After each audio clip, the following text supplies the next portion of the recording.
We've been talking for a couple of weeks now, going beyond 2 months, on the signs of the end times. We've been talking about the second coming. We've been talking about the rapture. We've been talking about what happens to those who don't make the rapture. And it is critical. It is critical for me as the Archbishop of this movement to bring illumination and enlightenment. I'm endeavoring and I'm attempting to make sure that my hands will be innocent of every man's blood as much as is possible. And that is why I've been talking about signs of the end time. One of the things that stirred up my spirit was when I heard the debate and the discussion about the possibility of moving the capital of Israel from Tel Aviv to Jerusalem.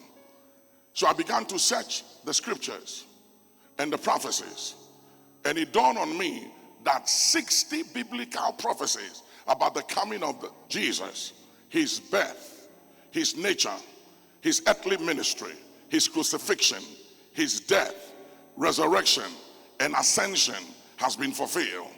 And we are left with 14 biblical prophecies about Jesus and the second coming and the rapture. And I began to study the 14 prophecies, and I realized that one of the 14 prophecies that is yet to be fulfilled is the capital of Israel coming into Jerusalem. The next prophecy after that will be the rebuilding of the temple, and that will be the days and the beginning of sorrows. When I saw that and started studying the 14 prophecies, I realized that, hey, I needed to wake up, because time is fast spent. And time is something that you can never redeem. You can buy everything, but you can't buy time. Alexander the Great, of all times, had 3 wishes on his dead bed. First wish, he said, on his dead bed, number 1 wish, he said all the wealth and treasures he had acquired during the time of his life as he conquered nations and took the booty of the battle back to his country. He said, spread all those riches from his house where he was laid in state to the cemetery where his body will be laid to rest.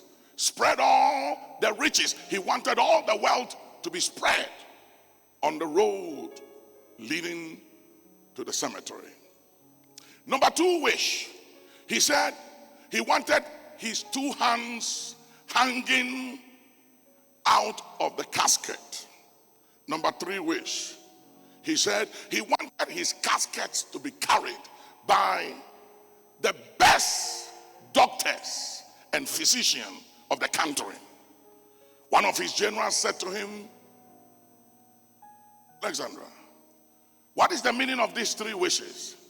He said, number 1, I want all my wealth spread across the road leading to the cemetery where his body will be laid, because he wanted to tell the world that everything we acquire in this world, we will leave it here when we leave. We will not take it with us.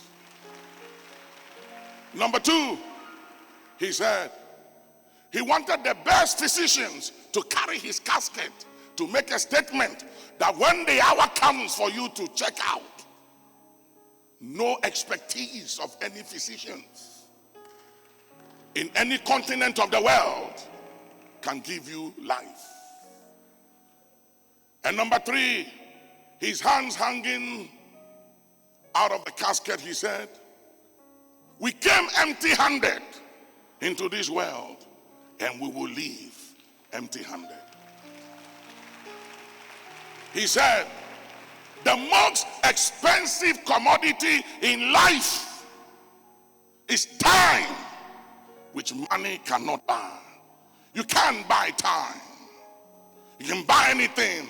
You can't buy life. You can't buy time. And he said, the only thing he doesn't have on his side is time. Time. Can't buy time. Let's use our time wisely. whilst we live, whilst there remaineth breath in us, let's do good. Let's do something better and good with our time, because a day will come in the next 50 years, if Jesus tarries, none of us will be here except our kids and our grandkids. Bob Marley said to his son, he said, son, money cannot buy life, because if money can buy life, I have a lot of money, I can buy life, but money can't buy life. Whilst we have time, let's do something good with it, because a time will come when time will not be on your side anymore, and there is nothing you can do when time demands your life. So we talked about past judgment, 3 kinds of judgment: past judgment, present day judgment, and future judgment. And I did establish that past judgment has to do with this world, Satan and his fallen angels. The fact that Satan has already been judged, his destiny is already determined. Number 2, that this world is already judged. And number 3, that the present day ongoing judgment has to do with you and I judging ourselves. And number 4, the Bible said, whosoever believes and is baptized shall be saved. And whosoever believeth not is already condemned. So there's an ongoing judgment.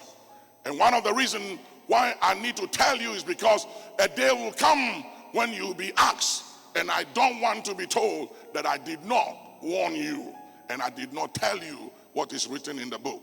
So you have to be informed and warned. Please come with me to 2 Corinthians chapter 5 and verse 10 as I work the scriptures quickly. 2 Corinthians 5 and 10. For we must all appear before the For judgment we must seat all, of for we Christ. must all, not some, not few, for we must all. Now this is referring to believers and those who make the rapture, not those who are left behind, those who make the rapture.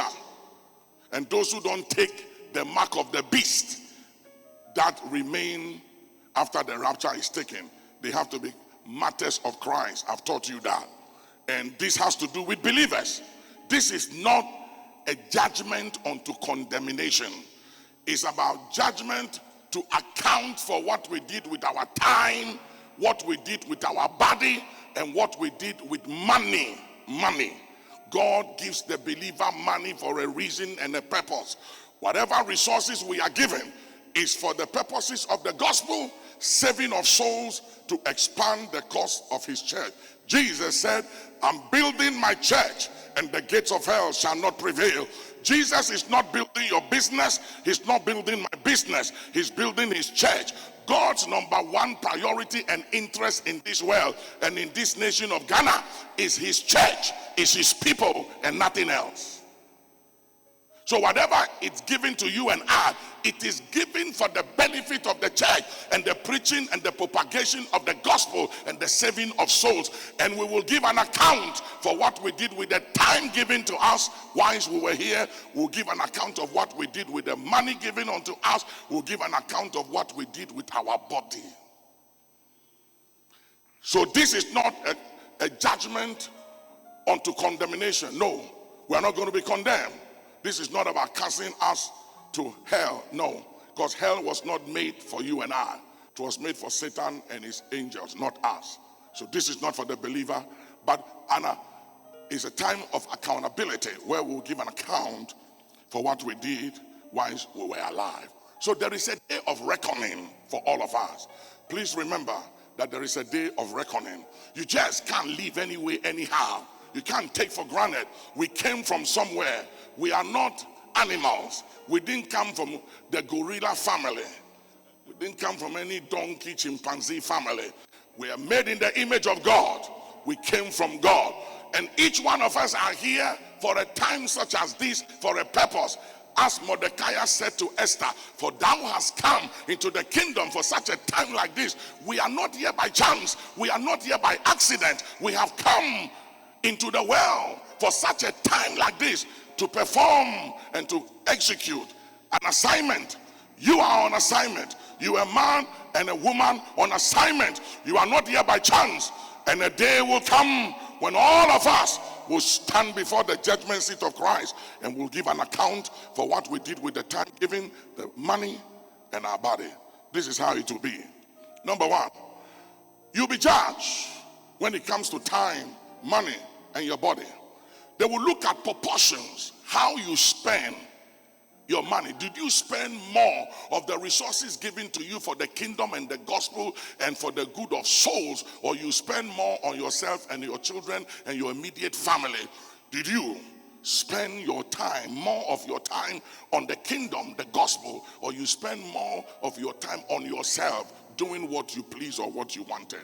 And how did you use your body? Did you abuse your body? In the name of education and logic and civilization, we have so fallen to the point where man sleeps with an animal. And I'm worried about the future of our children and our grandchildren. If this is what is happening today, what will it be like in 10, 20, 50 years from today? It is said that foreigners are coming into this country with their iPads and go to our schools and give money to our young girls and compel them to sleep with puppies and dogs, and they take pictures and cover it and send it out of this country to give them pleasure. What is becoming of us? Something is wrong with our very moral being. Something is wrong with our value system. And it's because the gospel has not been presented well, and we are playing with the lives of people, and we can't play with the lives of people anymore. Please put your hands together and give God praise. I'm sorry I have to present it that way, but I have no other means. And this thing where we polish the gospel and we make it very, very nice. The gospel is not nice. The gospel is very offensive. And God does not apologize. God is not the respecter of persons. And God says what he means, and he means what he says. Please put your hands together and give God praise. On that day, when we shall all stand before the judgment seat of Christ, ladies and gentlemen, I will account on that day. And everybody will account what I did with my time and the resources given unto me and the giftings and the access and the favor, everything given unto me. On that day, we all, members of the choir, whatever role you play, businessman, businesswoman, politician, we will all stand before the judgment seat of Christ as a believer. It's a day of accountability, and we shall answer. And on that day, we can't fool God. We can't lie. We can't fool God. And please, stop thinking that your life is your own life. You don't have any life. You don't own anything. You can lose the life you think is yours today. You know, there was an earthquake in the United States, in California. And when the earthquake took place, a bridge fell. And many died. And a man survived. Then the media interviewed the wife and said, why do you think he lived when everyone else died? Instead of her to give God glory, she said, I know him.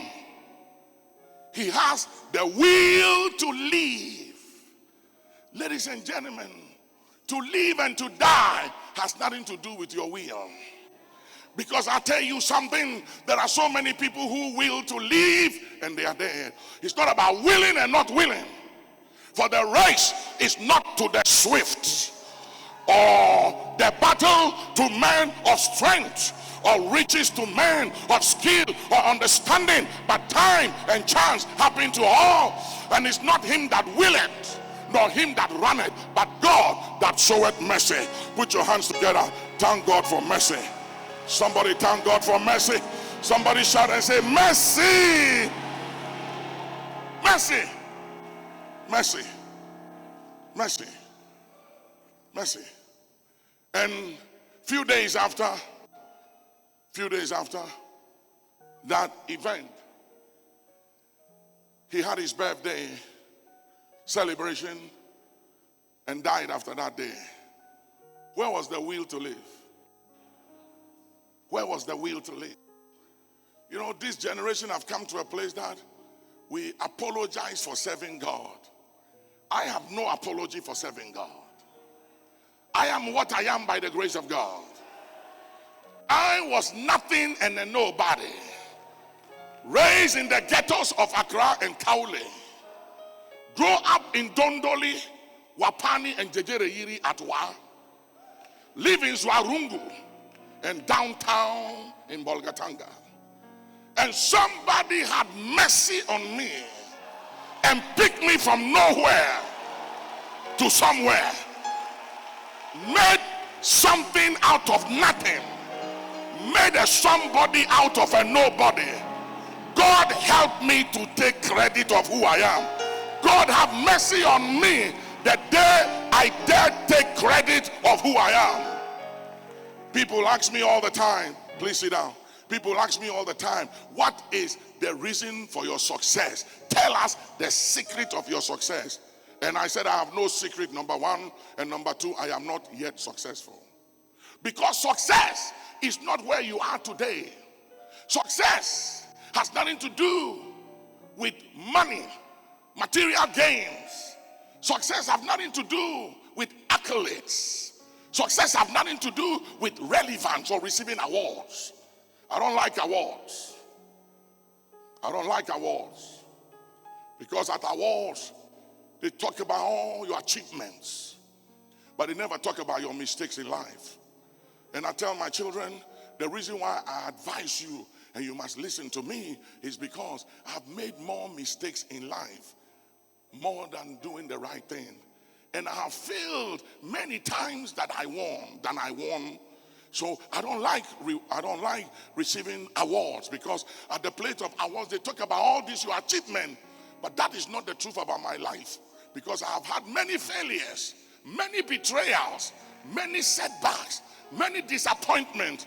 I've dealt with so much shame and misrepresentation than achievements. So if you want to award me, be willing and be ready to talk about some of my scandals and some of my stigma and some of my disappointment and some of my reproaches.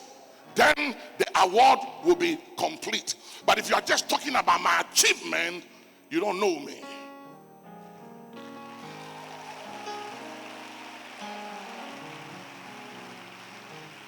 Success has nothing to do with how many churches you have, how many services you run, or who comes to your church or who doesn't come to your church. It has nothing to do with how many people you have on your Facebook and how big you are on social media. It has nothing to do with how deep your pockets is or might be. It has nothing to do with the fact that you are a financial mogul or you are an oil sheikh or a business magnate or a business tycoon. It has nothing to do with where you are today or your investments in life or the access you have. True success has to do with how you end the race.